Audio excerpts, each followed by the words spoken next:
C'est la première d'une série de 6 rencontres à propos du lac Baïkal. Pourquoi vous parlez du lac Baïkal? Bien, je vais essayer de vous faire découvrir que ça vaut la peine et que ça vaut la peine qu'on fasse sur lui un livre de vulgarisation scientifique. Alors, la raison essentielle, eh bien, le lac Baïkal, c'est notre principale réserve d'eau douce pour toute la planète.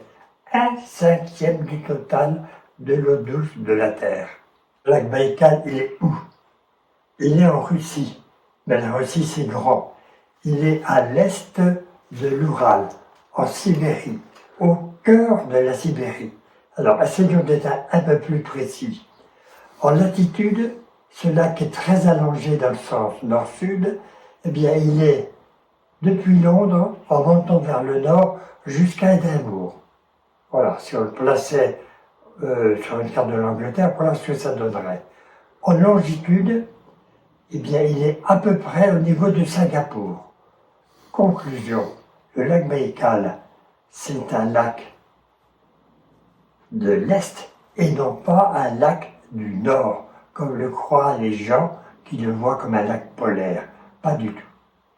Vous voyez donc où est situé le lac Baïkal et il est assez piquant de constater que ce lac Baïkal, lac russe, il est beaucoup plus près de Pékin, à moins de 2000 km, que de Moscou à 5000 km. J'ai dit un lac de l'Est et non pas un lac du Nord. Très important, parce que il est très éloigné de l'océan Atlantique. Et l'océan Atlantique, c'est le grand régulateur des climats. Il apporte l'humidité et surtout de la douceur. Il adoucit l'hiver, il tempère l'été. Et le Baïkal ne va pas du tout bénéficier de cette influence adoucissante. Autrement dit, l'été, il va faire chaud, l'hiver, il va faire froid. Fondamental. Premier point à retenir. La deuxième chose que je vais simplement annoncer, on en parlera la prochaine fois, c'est que le lac Baïkal, c'est le lac de tous les records.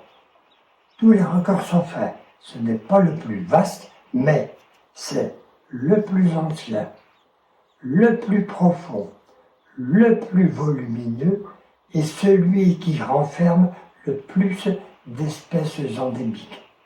Donc vous voyez le programme, la suite au prochain numéro.